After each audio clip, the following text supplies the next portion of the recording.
Hello friends, പതിറ്റാണ്ടുകൾ പഴക്കമുള്ള ഒരു കുരുമുളകിൻ്റെ വള്ളിയാണ് ഞാനിന്ന് കാണിച്ചു തരുന്നത്.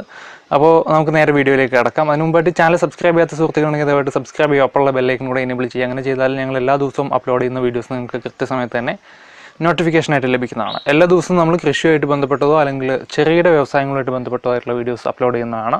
അപ്പോൾ നമുക്ക് നേരെ വീഡിയോയിലേക്ക് കിടക്കാം.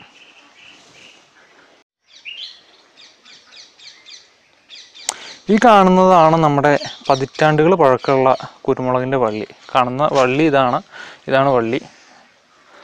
ഇത് കുരുമുളക് തന്നെയാണ് കേട്ടോ. അപ്പോൾ നന്നായിട്ട് കായ ഉണ്ടാവുന്ന വള്ളിയാണ്. ഇത് നാടൻ കുരുമുളകാണ്.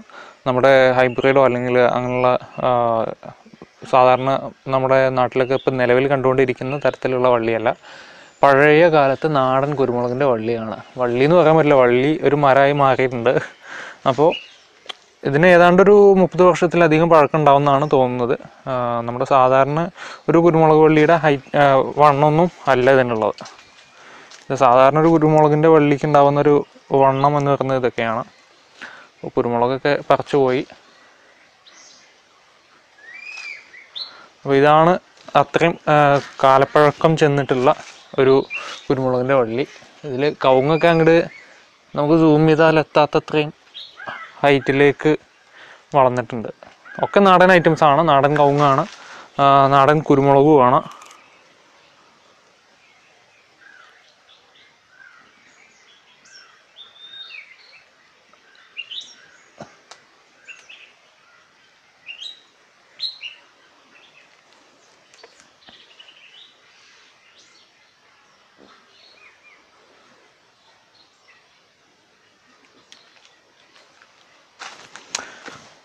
അപ്പോൾ കുരുമുളക് വള്ളി നമുക്ക് ഇത്തരത്തിൽ നാടൻ കുരുമുളക് വള്ളികൾ നട്ടാലുള്ളൊരു ബുദ്ധിമുട്ട് പറഞ്ഞുതരാം.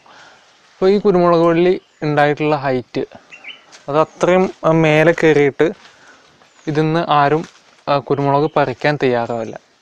അപ്പോൾ അതുകൊണ്ട് തന്നെ ഇതിൻ്റെ മേലെ ഉണ്ടാകുന്ന കുരുമുളകുകൾ അത്രയും മേലെ, ഇത് ഈ താഴെ ഭാഗത്തൊക്കെ വളരെ കുറവേ ഉണ്ടാവുള്ളൂ. ഒരാൾ ഹൈറ്റിൻ്റെ മേലേക്ക് ഇതിന് ഇത്രയും പ്രായമായതുകൊണ്ടായിരിക്കും കേട്ടോ. ഇത്രയും പ്രായമായതുകൊണ്ടാണ് നമുക്കൊരാളുടെ കൈയിൻ്റെ ഉയരത്തിൽ, ഇപ്പോൾ ഞാനത് ട്രൈപോഡ് ഉപയോഗിച്ചിട്ടാണ് ഷൂട്ട് ചെയ്യുന്നത്.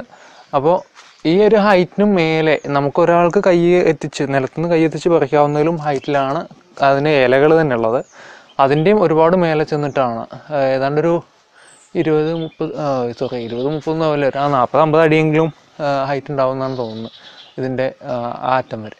അപ്പോൾ ഇത്രയും ഹൈറ്റിൽ പോയിട്ട് കായ്ക്കുന്നതുകൊണ്ട് തന്നെ നാടൻ കുരുമുളക് വള്ളികൾ വെച്ച് കഴിഞ്ഞാൽ അതിന് മുഴുവനായിട്ട് അതിലുണ്ടാകുന്ന മുഴുവൻ കായ്കളും നമുക്ക് പറിച്ചെടുക്കാൻ പറ്റില്ല. പക്ഷേ സാധാരണഗതിയിൽ നമ്മൾ നാടനല്ലാത്ത നമ്മുടെ ഹൈബ്രിഡ് ഒക്കെ ആയിട്ടുള്ള വള്ളികൾ കുഴിച്ചിടുകയാണെങ്കിൽ നമുക്കിതുപോലെ താഴെ ഭാഗത്തു നിന്ന് തന്നെ ഒരാൾക്ക് നിന്ന് പറിക്കാവുന്ന ഹൈറ്റിൽ നിന്ന് മുതൽ അത്യാവശ്യം ഒരു ഏണിയൊക്കെ വെച്ച് കയറി കഴിഞ്ഞാലും പറിച്ചെടുക്കാവുന്ന ഹൈറ്റ് വരെ ഉണ്ടാവുള്ളൂ. ഇതൊക്കെ ഏണി എത്തുന്നതിലും അപ്പുറത്താണ്. മാത്രമല്ല കവുങ്ങിൻ്റെയൊക്കെ മേലെ ആയതുകൊണ്ട് ഇത് കവുങ്ങ് ആടി കളിക്കും. ഇപ്പോൾ കവുങ്ങിൽ തന്നെ ഇത്രയും ഹൈറ്റുള്ള കവുങ്ങായതുകൊണ്ട് ഇതിൽ ആരും അടയ്ക്ക പറിക്കാനായിട്ടൊന്നും കയറാൻ തയ്യാറല്ല. പണിക്കാരും കയറാൻ തയ്യാറല്ല. തെങ്ങൊക്കെ ആണെങ്കിൽ കയറും. തെങ്ങ് പിന്നെ ബലമുള്ളതുകൊണ്ട് കുഴപ്പമില്ല. ഇത് പ്രത്യേകിച്ച് ഇത് ഒരു പാടത്തിൻ്റെ സൈഡായതുകൊണ്ട് കാറ്റടിച്ച് കഴിഞ്ഞാൽ കവുങ്ങ് വല്ലാണ്ട് കിടന്ന് ആടും. അപ്പോൾ റിസ്ക് എടുത്തിപ്പോൾ ആരും, പ്രത്യേകിച്ച് ഇപ്പോൾ കവുങ്ങും തെങ്ങ് കയറാൻ ആൾക്കാർ ഇവിടെയൊക്കെ കുറവാണ്. അപ്പോൾ അങ്ങനെ റിസ്ക് എടുത്ത് കയറാൻ ആരും തയ്യാറല്ലാത്തതുകൊണ്ട് തന്നെ നമുക്ക് പറിച്ചെടുക്കൽ ബുദ്ധിമുട്ടായിരിക്കും. അപ്പോൾ പുതിയതായിട്ട് കൃഷിയൊക്കെ ചെയ്യുന്ന സുഹൃത്തുക്കൾ നാടൻ വള്ളിക്കൊന്നും ദയവായിട്ട് ശ്രമിക്കാതിരിക്കുക. ഇതൊക്കെ ഒരു ഓർമ്മയ്ക്ക് വേണ്ടിയിട്ട് കാത്തു സൂക്ഷിക്കുന്ന സാധനങ്ങളാണ്. അപ്പോൾ പുതിയതായിട്ട് ചെയ്യുന്നവർ നല്ല ഹൈബ്രിഡ് സാധനങ്ങൾ വല്ലാതെ ഉയരം പോകാത്ത ഇനങ്ങളൊക്കെ വാങ്ങിയിട്ട് വളർത്താൻ ശ്രമിക്കുക. അപ്പോൾ ഈ വീഡിയോ നിങ്ങൾക്ക് ഇഷ്ടപ്പെട്ടെങ്കിൽ ദയവായിട്ട് ലൈക്ക് ചെയ്യുക, ഇഷ്ടപ്പെട്ടില്ലെങ്കിൽ ഡിസ്ലൈക്ക് ചെയ്യുക. എന്തായാലും ചാനൽ സബ്സ്ക്രൈബ് ചെയ്ത് ബെല്ലൈക്കൺ എനേബിൾ ചെയ്യുക. എല്ലാ ദിവസവും നമ്മൾ കൃഷിയുമായിട്ട് ബന്ധപ്പെട്ട വീഡിയോസും ഒപ്പം തന്നെ ചെറുകിട വ്യവസായങ്ങളുമായിട്ട് ബന്ധപ്പെട്ട വീഡിയോസൊക്കെ നമ്മൾ അപ്ലോഡ് ചെയ്യുന്നതാണ്. Thanks for watching.